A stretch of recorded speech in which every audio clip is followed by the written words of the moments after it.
Amnaafin bahee karaa jira si haa gabaabsuun hanjaafara. Garaa fudhataa eebanaa hara deemee na fuuti boru wal gara. Nagaraam gadi dhufanoo tole.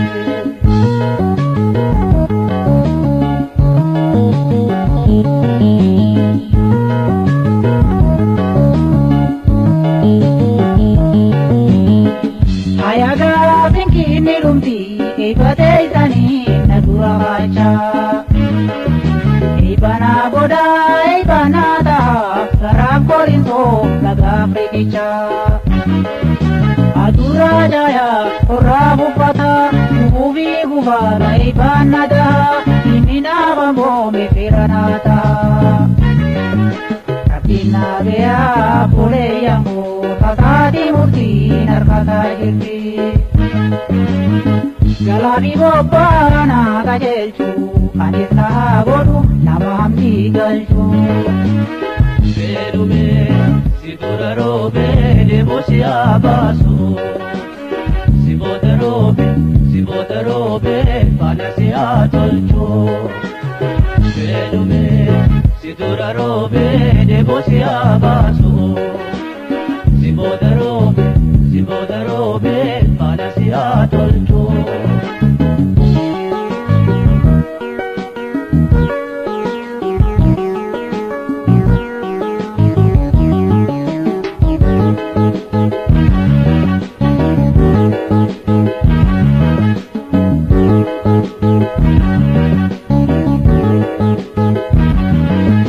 Amnaafin bahee karaa jira si haa gabaabsuun hanjaafara. Garaa fudhataa eebanaa hara deemee na fuuti boru wal gara. Nagaraam gadi dhufanoo tole.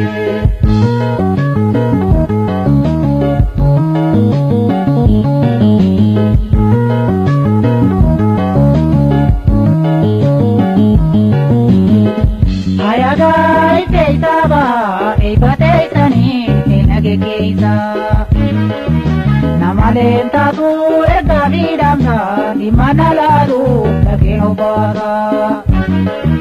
Waan ooluun taane dhimmi koohuni nagalakkisa dhiqaa guddaani eebanaa godhaati biyya deessanii. Isin dhiisee alaa mana koo hangaan deebi'uun ati jabaadha.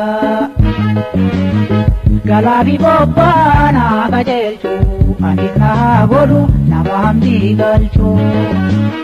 Berume siduba jirra keelumaan taatu. Ibboota yaatin ija siyaa tolchu.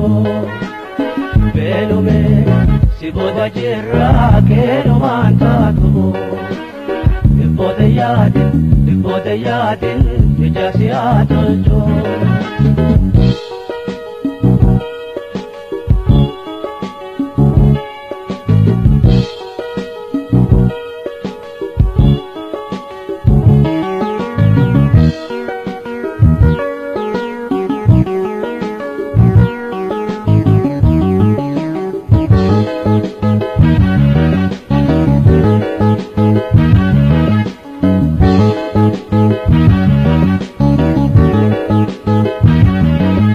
Amnaafin bahee karaa jira si haa gabaabsuun hanjaafara.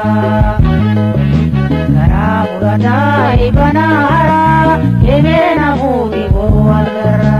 Nagaraam gadi dhufanoo tole.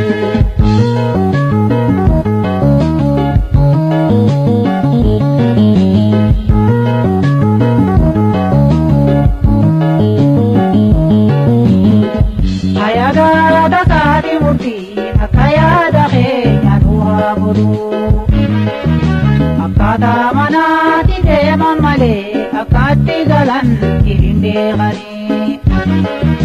Guyyaan bal'ama dabruutu mala yoo hajaan dhufe kateenyaan ala wal gaggaabannaati hoolaa rirfida. Nurraa qabuu boreeyyan koo fasaati tirni hangu hamtuuni. Garaami bobbaa qajeelchu anis na haa godhu nama hambii galchu. Beelume si dura roobee deeboo si haa baasu. Si booda roobee kana si haa tolchu. Beelume si dura roobee deeboo si haa baasu. Si booda roobee kana si haa tolchu. Beelume si dura roobee deeboo si haa